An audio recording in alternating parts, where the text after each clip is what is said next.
Hello everyone, welcome back to my channel.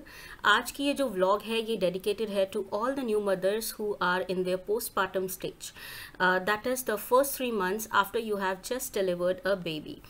जो ये पहले 3 महीने होते हैं डिलीवरी के बाद के, ये इतने इसलिए इम्पॉर्टेंट होते हैं क्योंकि यही वो टाइम है जिसमें आपकी बॉडी की फुल हीलिंग होती है। Now this I'm saying from my own experience of having a baby not just once but this second time too in New Zealand. Pregnancy के 9 months बॉडी में काफ़ी सारे चेंजेस लेकर आते हैं, not only visible changes but also internal changes, जिनका in turn effect आपकी body पर विजिबली भी पड़ता है। जैसे कि वेट गेन जो कि नॉर्मल है ड्यूरिंग प्रेगनेंसी, ये रिजॉल्व हो जाता है काफ़ी हद तक the moment you deliver the baby. और जो बाकी का वेट होता है it depends on the care you are taking during and after the 3 months post delivery. कई लेडीज़ को स्वेलिंग होती है लेग्स में, या फिर स्किन के टेक्सचर में डिफरेंस आ जाता है, स्ट्रेच मार्क्स हो जाते हैं कई लेडीज़ को ड्यूरिंग प्रेगनेंसी। इसके अलावा अगर इंटरनल चेंजेस की बात करें तो हार्मोनल चेंजेस की बात करना बहुत इम्पॉर्टेंट है यहाँ पर, क्योंकि थ्रू आउट द प्रेगनेंसी आपकी बॉडी में कई सारे हार्मोन्स प्रोड्यूस होते हैं जो कि नॉर्मली आपकी बॉडी में नहीं बनते एंड जिनका इफ़ेक्ट आपके मूड पर भी आता है। तो अगर during pregnancy if you are having mood swing तो ये कम्प्लीटली नॉर्मल है and it usually resolves post delivery of the baby. During the pregnancy मैंने थोड़ी बहुत चीज़ों का ध्यान रखा, जैसे कि अपने आप को वेल हाइड्रेटेड रखना। दिन में कम से कम मैं I would make sure to drink at least 2 liters of water. ये आपको ड्यूरिंग प्रेगनेंसी बहुत हेल्प करता है in terms of having clean and stable gut health. साथ ही आपको अदर हेल्थ कंडीशन से भी बचाता है, क्योंकि ड्यूरिंग द प्रेगनेंसी बॉडी को ज़्यादा फ्लूइड्स की ज़रूरत होती है to support the changing conditions inside your body. इसके अलावा स्किन का ध्यान रखना बहुत इंपॉर्टेंट है if you don't want to end up with a lot of stretch marks. I made sure कि मैं अपनी बॉडी को मॉइस्चराइज्ड रखूं every day after shower. Almond oil is good in that case. I used almond oil and it gave me good results. Otherwise कोई भी normal moisturiser है, I think that will do wonders to.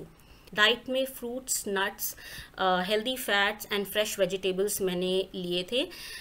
All of these things help me allot.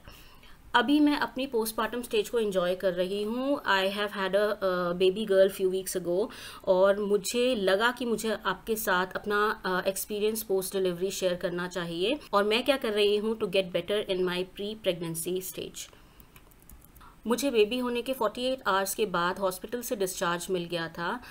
हम घर आ गए थे। घर आने के बाद जो फर्स्ट वीक था उसमें तो I had obvious pains in my back and pelvic area, तो I did rest a lot and even ये जो रेस्ट चलता रहा अराउंड 3 weeks, और उसके बाद पेन रिलीफ अपने आप थोड़ा थोड़ा आना चालू हो गया था।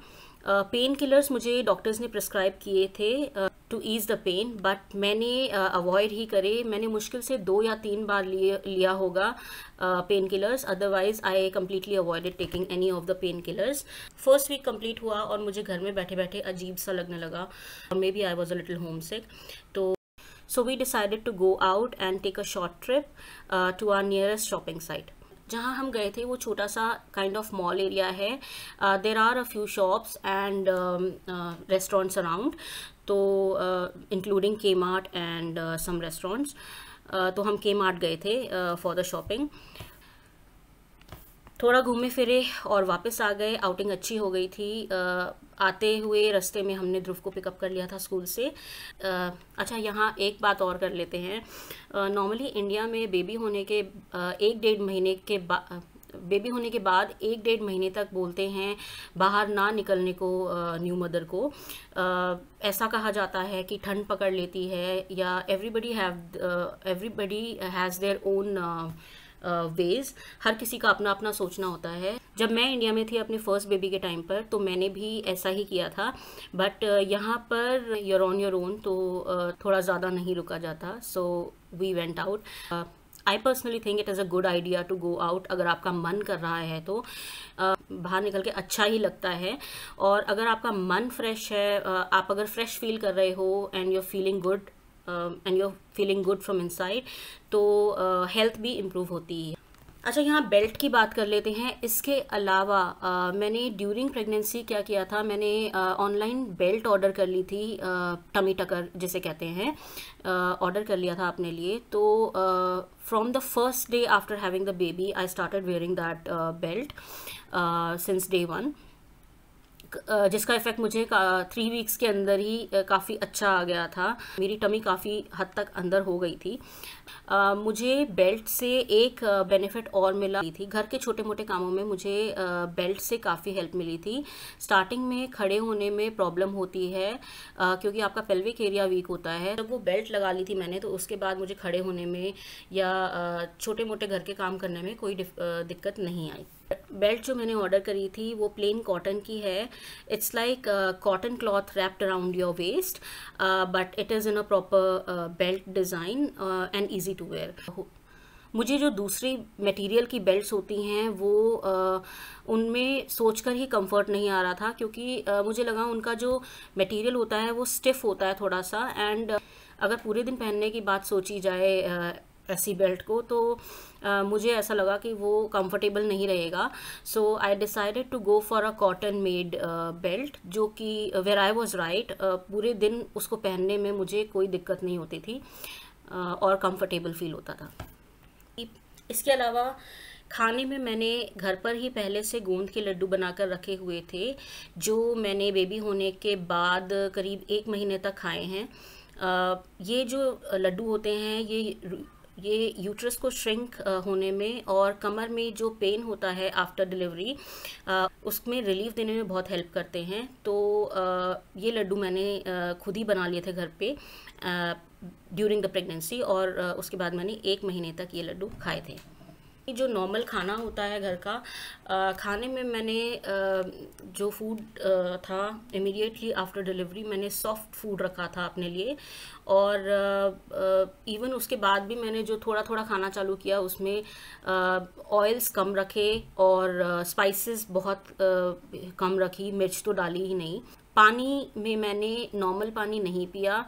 करीब 1 महीने तक मैंने अजवाइन का पानी बॉईल कर लेती थी मैं, और वो थोड़ा सा एवरी टाइम जब मुझे चाहिए होता था तो मैं थोड़ा सा उसे वार्म करके पी लेती थी। और जो यहाँ पर आपके मिडवाइफ होती है, वो जैसे कि मैंने लास्ट वीडियो में भी बताया था कि post delivery of your baby 1 month तक आपके घर पर आती है to do the regular checkups. तो मेरी मिडवाइफ भी आई थी पोस्ट डिलीवरी 1 मंथ तक to do all the checkups and after care basically. इसके जो मिडवाइफरी इन न्यूजीलैंड है, इसके बारे में मैंने लास्ट वीडियो में डिस्कस किया है डिटेल में। तो अगर आपको वो वीडियो वॉच करनी है तो उसका लिंक मैं ऊपर छोड़ रही हूँ, do watch that video too. तो बस यही सब मैंने केयर ली है अभी तक after delivery of my baby. I hope ये वीडियो आपको इन्फॉर्मेटिव और एंटरटेनिंग लगी होगी। वीडियो को लाइक करें, शेयर करें और चैनल को सब्सक्राइब ज़रूर करें। बेल आइकन को ज़रूर प्रेस करें ताकि आपको अगली वीडियोस की नोटिफिकेशन मिलती रहे। और जिन लोगों ने मेरे चैनल को पहले से सब्सक्राइब कर रखा है उन लोगों को बहुत बहुत थैंक यू सपोर्ट के लिए।